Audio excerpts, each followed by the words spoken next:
क्या आपको भी ऐसा लगता है कि जब इंग्लिश बोलने का टाइम आता है तो जो वोकैब्युलरी वर्ड्स आपने सीखे थे वो याद ही नहीं आते?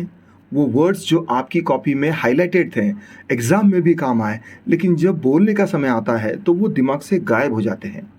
अगर हाँ, तो ये पॉडकास्ट आपके लिए है। आज हम बात करेंगे कि क्यों हम वोकैब्युलरी वर्ड्स भूल जाते हैं और कैसे वो दिमाग में नेचुरली प्रिंट हो जाए, ताकि जब आप इंग्लिश बोलें तो वर्ड्स बिना याद किए आपके मुँह से निकल जाए। चलिए इस पज़ल को सॉल्व करते हैं। तो सबसे पहले यही सवाल उठता है कि आप वोकैब्युलरी वर्ड्स क्यों भूलते हैं?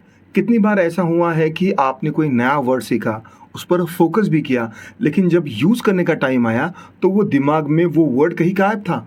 और सबसे फ़नी बात यह है कि बाद में वो वर्ड याद आ जाता है, लेकिन तब तक बहुत देर हो चुकी होती है। तो आइए इस वोकैब्युलरी वर्ड्स को भूलने के इस चक्कर को पहले सॉल्व करते हैं और फिर बाद में वोकैब्युलरी वर्ड्स को मरते दम तक आपके दिमाग में प्रिंट और इंस्टॉल कैसे करना है, ये देखते हैं। पॉइंट नंबर 1, मेमोरी की वर्किंग को समझो। देखो, हमारी मेमोरी की वर्किंग बहुत कॉम्प्लेक्स होती है। जब हम कोई नया वर्ड सीखते हैं तो वो सबसे पहले हमारे शॉर्ट टर्म मेमोरी में स्टोर होता है, लेकिन शॉर्ट टर्म मेमोरी बहुत जल्द इंफॉर्मेशन को भूल जाती है। अगर हम उस वर्ड को बार बार यूज़ नहीं करते तो वो धीरे धीरे फेड हो जाता है। एक एग्जाम्पल लो, जैसे आप किसी रैंडम दोस्त का नाम सुनते हो और थोड़ी देर बाद वो नाम भूल जाते हो। वो इसीलिए होता है क्योंकि हमने उसे परमानेंट मेमोरी में नहीं डाला। पॉइंट नंबर 2, एक्टिव रिकॉल और रेपिटेशन। तो इसका सॉल्यूशन क्या है? देखो, एक टेक्निक होती है जिसे कहते हैं एक्टिव रिकॉल और रिपीटेशन। इसका मतलब ये है कि जब भी आप नया वर्ड सीखते हो तो उसे बार बार एक्टिवली याद करना पड़ेगा। और याद करने का मतलब ये नहीं है कि आप उसे रट लो। याद करने का मतलब यह है कि आप उस वर्ड को प्रैक्टिकल सिचुएशंस में यूज़ करो। जैसे मान लो आपने परप्लेक्स्ड ये वर्ड सीखा है, जिसका मतलब होता है कि कंफ्यूज होना। अब अगर आप उसे सिर्फ एक बार पढ़ोगे और छोड़ दोगे तो वो भूल जाओगे बड़ी जल्दी।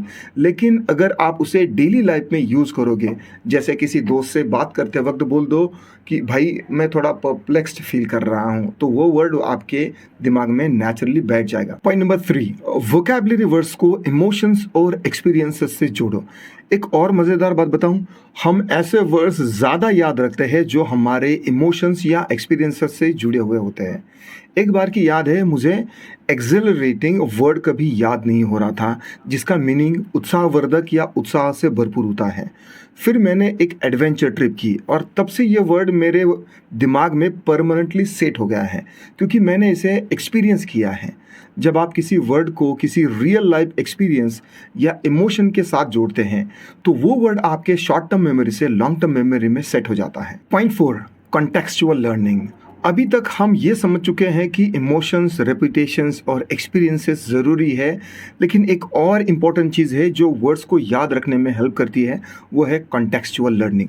देखो, अगर आप कोई वर्ड डिक्शनरी से पढ़ते हो और उसे मेमोराइज करने की कोशिश करते हो तो वो वर्ड ज़्यादा देर तक दिमाग में नहीं टिकता।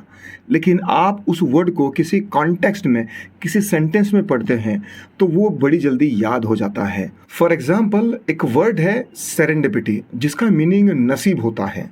अब आप सेरेंडिपिटी इस वर्ड को डिक्शनरी से पढ़ोगे तो आपको याद नहीं रहेगा, लेकिन अगर आप इसे किसी इंटरेस्टिंग स्टोरी में पढ़ोगे, जैसे it was pure serendipity that I found my lost wallet on the street, तो वो आपको इजीली याद रहेगा, क्योंकि कॉन्टेक्स्ट से वर्ड का एक्चुअल यूज समझ में आता है। Point number 5, visualisation technique. और हाँ, विजुअलाइजेशन की पावर को अंडर एस्टिमेट मत करना। जब आप कोई नया वर्ड सीखते हो तो उसे अपने दिमाग में विजुअलाइज करने की कोशिश करो।